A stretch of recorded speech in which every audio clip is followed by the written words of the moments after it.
गुरुजी पहले तो ये बताइए, आप तो बताते ही हैं कि एक पत्नी का कर्तव्य क्या होता है और एक पति का कर्तव्य क्या होता है। बताए तो हैं आज की कथा में, आप बताए हैं, लेकिन आप सभी चैनल को सब्सक्राइब कर लीजिएगा। जो भी YouTube पर देख रहे हैं चैनल को सब्सक्राइब कर लीजिए और शेयर कीजिएगा। राधे राधे दोस्तों, स्वागत है आपका हमारे YouTube चैनल उषा भक्ति महात्म्य में। बात करेंगे हम आज ऐसी महिला की जो कि सास बहू की स्टोरी है, जो कि लड़ाई झगड़े हर घर में होते हैं। तो आइए दोस्तों देखते हैं कि इनकी स्टोरी कहानी क्या है। बाकी स्टोरी कहानी तो आपको पूरी वीडियो देखने के बाद ही समझ में आएगी। दोस्तों आज का वीडियो बहुत ही ज्ञानवर्धक होने वाला है, बात समझदारी की है। आइए दोस्तों देखते हैं कि आज का वीडियो ही नहीं सुने। और पत्नी को सबसे पहले उठना चाहिए, बच्चों का, पति का, सबका ध्यान करना चाहिए। और हमारे बच्चों को सनातन के खिलाफ अगर उसके पिता ही भड़का रहे हैं तो कैसे हम अपने बच्चों को संभालें। कहाँ है वो? नहीं, वो तो आपकी कथा भी नहीं सुनते हैं। वो हमको लेके शादी के बाद ना कभी मैके आएंगे, ना ससुराल जाएंगे, ना हमारे साथ समाज में जाते हैं, ना अपने माता पिता को पूछते हैं। हम जिंदगी अकेले 11 साल दोनों बच्चे को पालने के लिए मैके में रहे। उसके बाद स्वयं हम जमशेदपुर दोनों बच्चों को डेरा खोजे स्वयं वहाँ आए। क्या करते हैं आपके पति? टाटा स्टील में, टाटा माइनिंग में है, उड़ीसा में। अच्छा, तो उनको कोई मतलब नहीं, ना हमसे मतलब, ना दोनों बच्चों से। और ऐसा नहीं है कि वो पीते हैं या खाते हैं या किसी और नारी से उनका कोई संबंध है। उनका नशा ऐसा है गुरुजी की आज तक आप कथा में कभी नहीं बोले, क्योंकि आपको हो सके पता नहीं होगा। कौन सा नशा? उनका नशा 24 घंटा मोबाइल का है। 24 घंटा उनका बस चले तो लेट बात भी बिना मोबाइल के नहीं कर सकते हैं और बिना खाए नहीं रह सकते हैं। उनको दुनिया से कोई मतलब नहीं। एक नौकरानी के जैसा हम उनके साथ जिंदगी काट रहे हैं गुरुजी। तो भी मेरे पे हाथ तक उठा दिए। बच्चों को डांटेंगे नहीं, पढ़ाएंगे नहीं। और अगर हम डांटेंगे कि बाबू इतना पैसा लग रहा है, पढ़ो, ये सब चीज नहीं खानी चाहिए, गुरुजी का कथा सुनो, नहीं डांटो, नहीं बोलो, उसके कारण बच्चों को बोलने के बजाय वो हमारे पे हाथ उठा दिए। और ऐसी बात है जो हम पूरे लोग के सामने आपसे नहीं बता सकते हैं। आपकी कथा है जो हमको आज तक जिंदा रखी है गुरुजी। हम उतनी दूर से हम अकेले ही आए हैं, स्टेशन पे छोड़ने तक नहीं आए, 1 रुपया तक हमको नहीं दिया। क्या एक पति का यही कर्तव्य है? और हमको दुनिया का ना कोई अच्छे कपड़े चाहिए, ना गहने चाहिए। हमको बस पूजा का सामान और पूजा और भगवान ही हमारे लिए सब कुछ है। अगल बगल किसी से हमें कोई मतलब नहीं। तो आपके पति आपसे अच्छे से बात नहीं करते? नहीं, उनका कहना है कि हम तुमको दुदकारे, हम तुमको बोले, हम तुमको मारे, लेकिन तुम हमारे पैर पर हो, तुम हमारे अधीन हो। बहुत पुराने ख्याल के हैं। और जबकि हम MSc किए हुए हैं, NTT किए हुए हैं, और लेकिन हम ऐसी जगह में हैं। शादी से पहले जॉब भी करते थे, लेकिन अब वहाँ टाटा स्टील के सिवा और कोई कुछ है ही नहीं। हम वहाँ क्या करें गुरुजी? बच्चों की भी शिक्षा, हमारे बच्चों को वहाँ क्रिश्चियन का स्कूल है, आपको पता होगा। जो टाटा के सबसे जो रजत टाटा है वो क्रिश्चियन ही है। और हमारे बच्चों को यीशु क्रिस्ट के बारे में बताया जाता है, राम कृष्ण के खिलाफ भड़काया जाता है।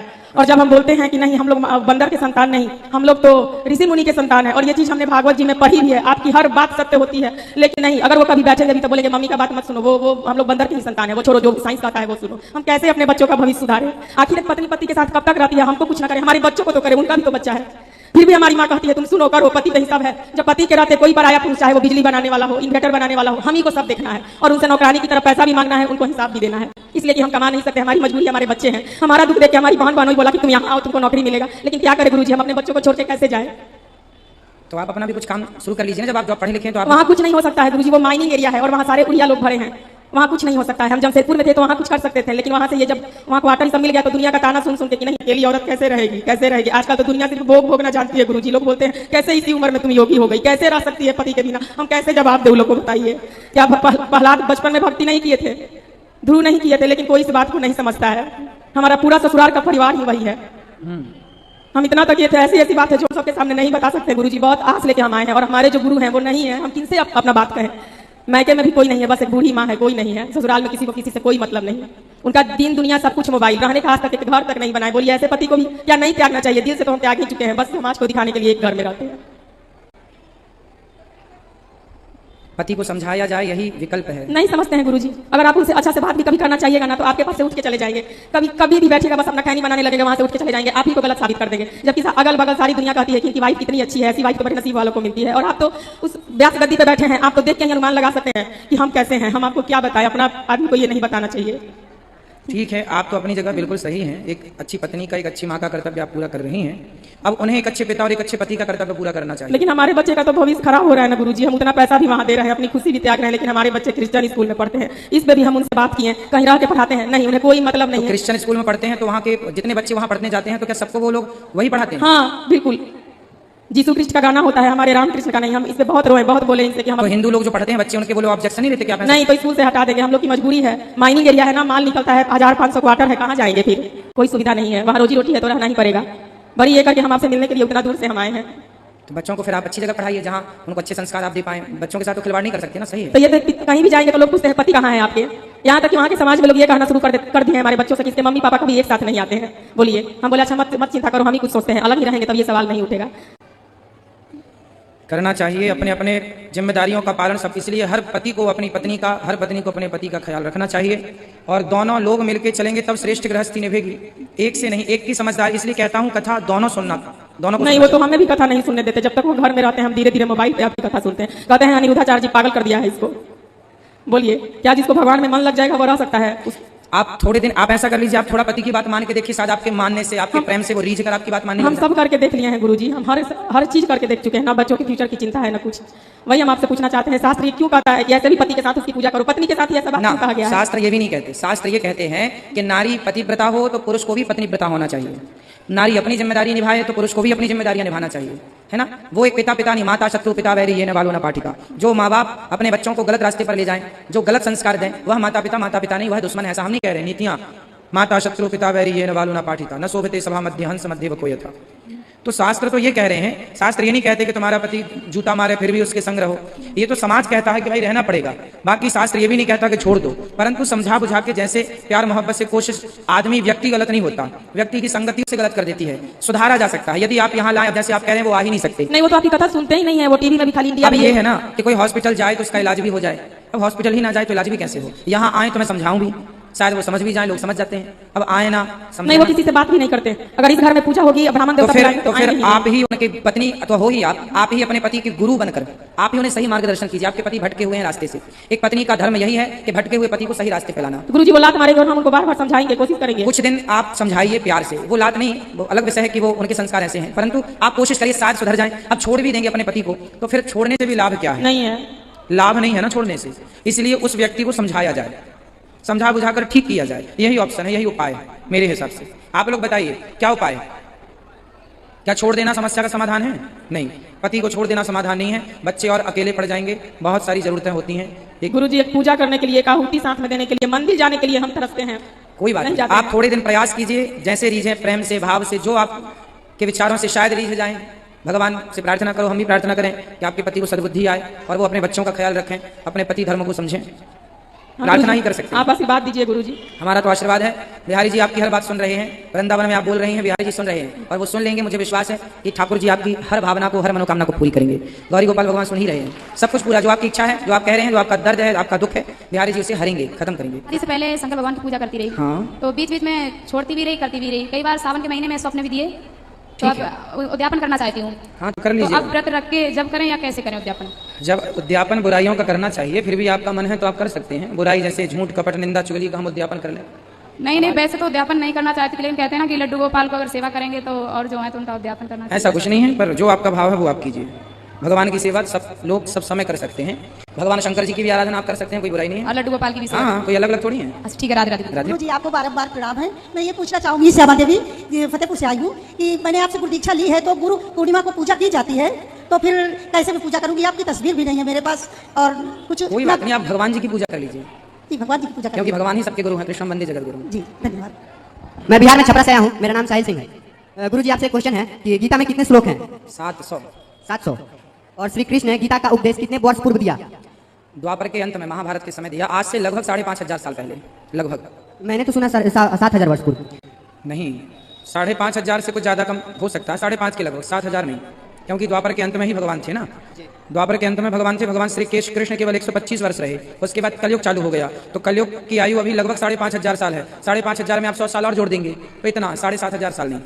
और हमारे कोई रिलेशन में डेथ कर जाता है तो सूतक पड़ जाता है, उसमें हम गोपाल जी की सेवा कर सकते हैं? मानसिक रूप से करिए। घर में कोई छोटी बच्चियां हो तो उनसे करा दीजिए, वरना मानसिक रूप से आप लोग करते रहिए। कोई आसपास ब्राह्मण देवता हैं, उनके पास मंदिर में ठाकुर जी पहुंचा दीजिए, वहां सेवा पूजा होती रहेगी। सूतक में स्पर्श नहीं करते ना भगवान जी का, मानसिक पूजा करते हैं। और मेरे पापा पूजा नहीं करते, वो बोलते हैं कि पूजा करने से क्या फायदा, जो भाग में लिखा होगा वो तो होकर रहेगा, सब प्राकृतिक देन है। जो भाग्य में होगा वो तो मिलेगा, सत्य है, पर पूजा करने से शांति का अनुभव होता है ना। हम लोग जैसे सोते हैं, सोने से हमारे शरीर को रिलीफ मिलता है, आराम मिलता है, थकावट चली जाती है।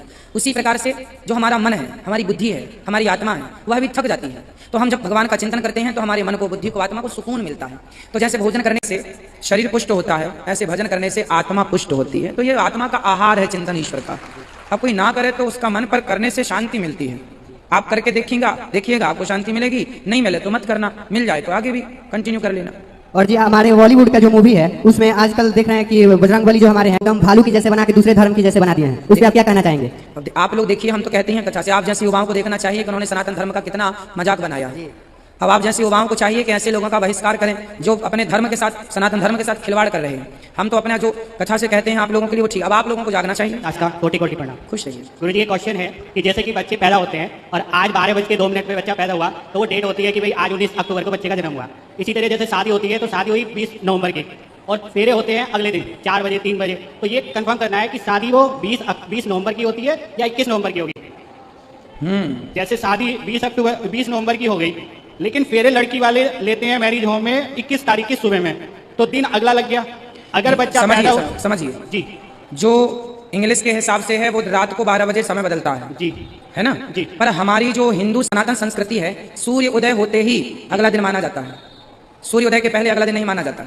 तो वो जो शादी है वो पंडित जी मुहूर्त देख के करते हैं कि 22 तारीख को करेंगे द्वार 4 से लेकर, तो 23 तारीख को फलाने 4 बजे या 3 बजे या रात्रि के 2 बजे जो मुहूर्त होता है उसमें वो फेरे करवा देते हैं। जब उनका वो मुहूर्त देख के करवाते हैं तो वो मतलब शादी जो होती है 20 नवंबर या जो भी डेट होती है वो इसलिए हमारे यहाँ तारीख नहीं तिथि। अब तारीख भी आप मानो तो आप मानो, पर जो तारीख में विवाह हुआ फिर वही मान्य होगा क्योंकि शुरुआत तब से हुई। भाई द्वार 4 हुआ, पहली रस्म शादी की है द्वार 4, 12 द्वार पे आई मतलब शादी की रस्म चालू हो गई। अब जो भावर पड़ती है, फेरे पड़ते हैं, वो पूरा विवाह का पूरा प्रोसेस है। तो जो शुरुआत हो गई तो शुरुआत तो 22 तारीख को हो गई, अब फेरे पड़े आपके हिसाब से 23 को, चूंकि 22 को द्वार 4 हुआ, 22 को ही लड़का लड़की ने एक दूसरे को माला पहनाया 12 बजे के पहले, तो वो विवाह 22 का ही माना जाएगा। विवाह के बाद फिर वो विदाई तक पूरा प्रोसेस होता है लंबा चौड़ा शादी का।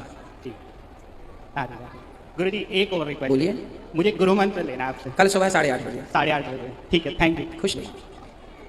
जय श्रीमन। पठानकोट से आया। गुरुजी मेरा सवाल है कि संडे को शिव जी को जल चढ़ाना चाहिए या नहीं? हाँ चढ़ा सकते। किसको? शंकर जी को। हाँ जी। क्यों नहीं चढ़ाना चाहिए? किसी ने रोका है? नहीं बोलते हैं संडे को नहीं चढ़ाना फिर चढ़ाओ आप तो खूब। राधे राधे। गुरुजी राधे राधे।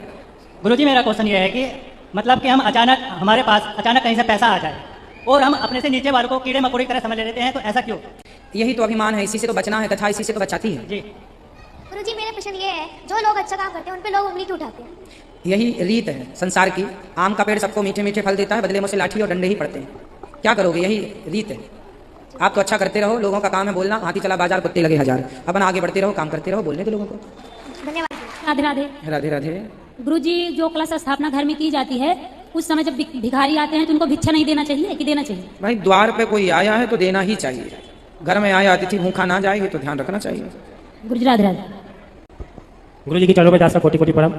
गुरु जी जो माला जपते हैं अपन, जब मूल मंत्र है, मूल मंत्र आसन पे बैठ के जप सकते हैं, चलते फिरते नहीं जप सकते? द्वय मंत्र चलते फिरते, मूल मंत्र बैठ के। शुद्ध हैं, पवित्र हैं तो आप घर में पवित्र में हैं तो आप चलते फिरते भी बोल सकते हैं। जी राधे। तो देखा दोस्तों, आज की वीडियो आपने पूरी देखी और सुनी। जैसे कि आपको पता है कि सास बहू की लड़ाई या प्यार मोहब्बत हर घर में होती है, लेकिन हाँ आज की वीडियो कुछ अलग ही इंटरेस्ट तरीके की थी जिसमें आपने देखा और सुना भी। आपको जो भी ज्ञान प्राप्त हुआ हो आप हमें कमेंट बॉक्स में कमेंट करके बता सकते हैं। और हाँ, अगर अभी तक आपने हमारे चैनल को सब्सक्राइब नहीं किया है तो आप हमारे चैनल को सब्सक्राइब कर ले, हमारी वीडियो को ज़्यादा से ज़्यादा लाइक व शेयर करें, कमेंट बॉक्स में राधे राधे लिखना ना भूलें। मिलेंगे किसी ऐसी ही अन्य वीडियो के साथ, तब तक के लिए राधे राधे।